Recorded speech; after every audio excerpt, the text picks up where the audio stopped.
Hi everybody, it's Yael, and I wanted to talk to you tonight about sleep and its relationship to resilience, which we might not immediately think about, but sleep is really a cornerstone of good health. And while all of us sometimes have sleep disturbances, we have evenings when we can't sleep, we might have issues uh, falling asleep, we might have issues staying asleep.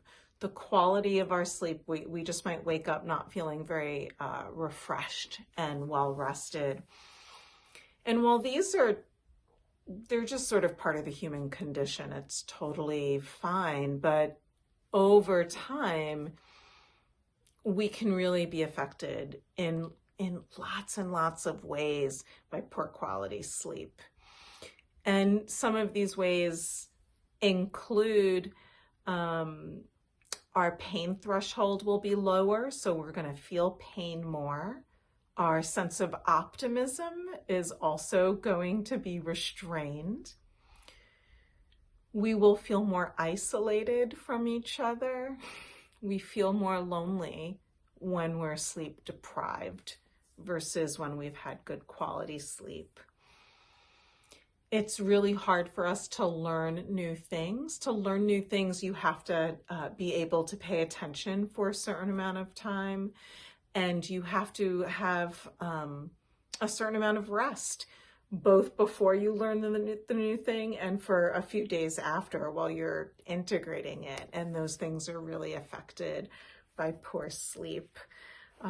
Emotional regulation goes out the door. We tend to be much more impulsive, more reactive, and less capable of making a rational decision. And this is because rational decision making takes place in that prefrontal cortex in our brain, and more of our neurological resources will be back in the amygdala and the limbic system, the midbrain, which is much more concerned about, is this safe or is this a danger? We really can see the world in black and white. What's really interesting is poor sleep can be both the result of having post-traumatic stress disorder, but it can also be predictive of it. So even if you've been impacted by a traumatic situation or have been dealing with chronic stress, you might not necessarily, most people don't develop PTSD, but if you're also consistently not getting good sleep, the chances are somewhat higher that your trauma is going to be more complicated. So we really want to look at sleep as part of, or a fundamental aspect of physiological and psychological, and I would argue spiritual good health. Not everything works for everybody, and things will often take a long time to also kick into effect. So, one thing that is often recommended is, and I do this, is to have a gratitude journal. And to every day, maybe before you go to sleep, think about 3 to 5 things, or even write them down, that worked well for you. If you're a person that's constantly doing to-do lists, then sometimes doing a to-do list before you go to sleep could be really helpful. Having a nightly routine every night could be really helpful, including staying away from screens, using fragrances that are a little bit more calming, like lavender. I would use essential oils, of course, as opposed to synthetic fragrances. Refraining from alcohol too close to bedtime, like that kind of thing. And in terms of yoga and mindfulness, I would just keep it really, really simple. So just a regular pattern of deep breath can be very, very helpful. If you want, there's another kind of breath that I'm going to show you right now, and it's called moon breath, because it has a really calming effect on the nervous system. So in moon breath, you could just take your thumb, close up your right nostril and just take a big inhale through the left. And then we'll switch and we're just going to exhale through the right. So just like that, inhale through the left.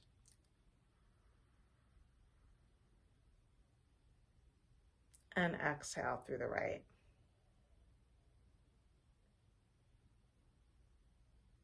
Good. Inhale left.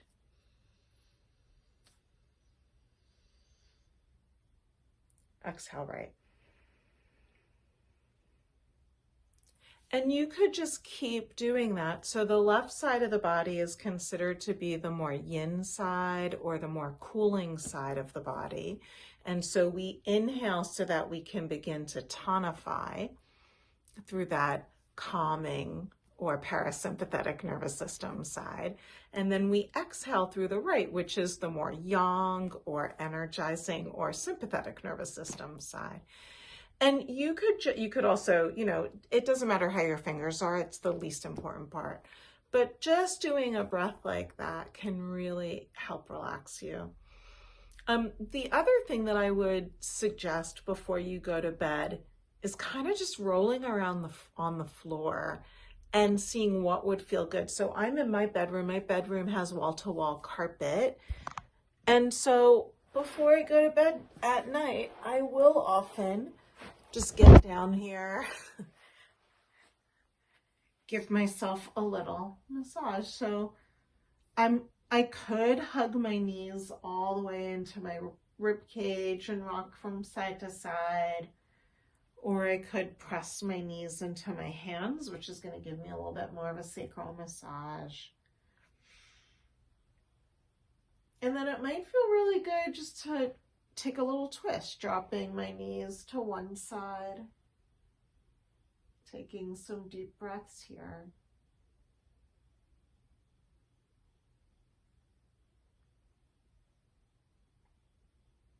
I want you guys just to notice that I'm not doing anything fancy. You don't have to get on your floor. In fact, you could be doing this in your bed. I know plenty of people who do yoga in bed. And I really want to demystify sort of yoga for sleep. There aren't any magic poses that will help you fall asleep. If I was to work with you, for example, one-on-one, I might try to get a sense of where you hold chronic tension in your body. So for some of us, that might be the neck, shoulders, the low back, the belly, right? And depending on where your tension is, I would say, oh, let's do some stuff for that, so that when you get into bed, your body is at least 5% more comfortable. And just doing that could be incredibly helpful. I might, for my twist, for example, just turn around and take a nice wide-legged child's pose. I could have my forehead on the ground and just rock a little bit from side to side.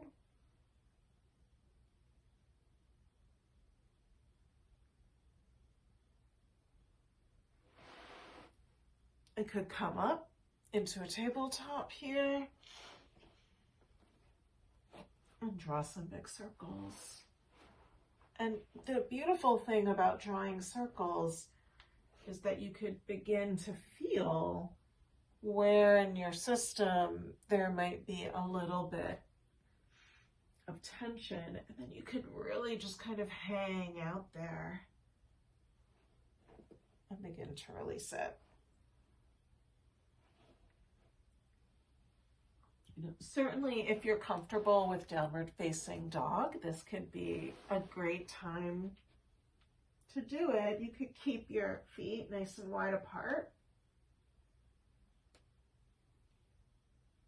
And you could keep finding movement. So you just saw me going up and down on my balls of my feet, but I could also bend one leg and then the other. I could shake out my head. as I'm ready, I could always return and just start to undulate a little bit through the spine or draw a different kind of circle.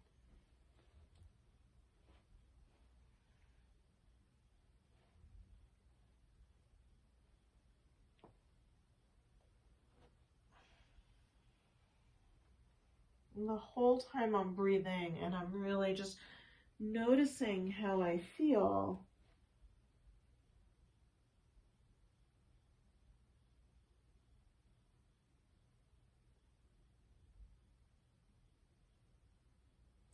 So that I could really fine tune what I do. And every night it might be a little bit different. Okay, the last kind of physical pose that I might choose to do will be some sort of forward fold. So I could choose to do a butterfly, or I could take my legs wide, or I could take my legs together. And I'm just gonna shift so you could see my angle. I don't need to have my legs perfectly straight. I don't need to come down that far. And I also don't need to be still. So in fact, in my yoga practice, I just do a lot of gentle movement.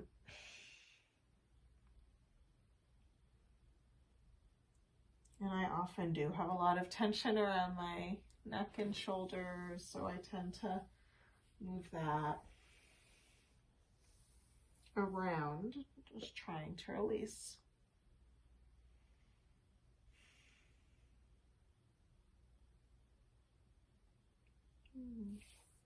If you tend to get a lot of low back tension, then a last and final thing that might feel really good will be to do legs up against your bed.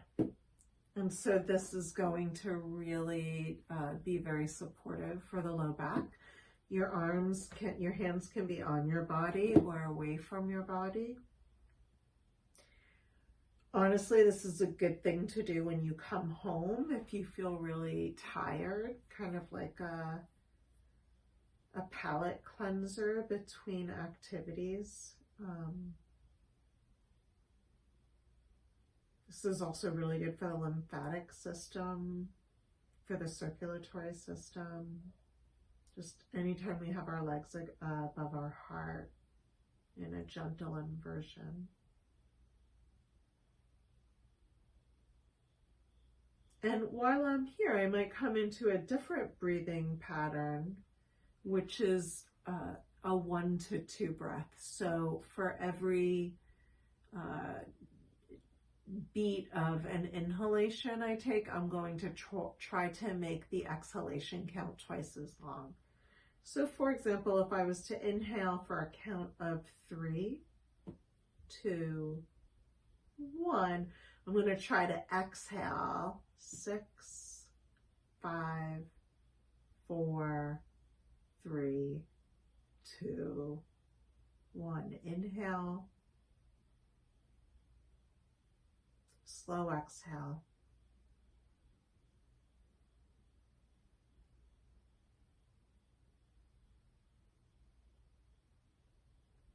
Inhale. Exhale.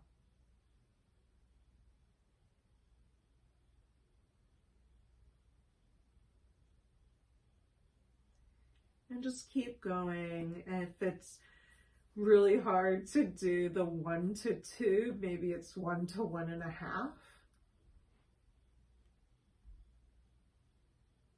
Everything takes practice, including relaxing.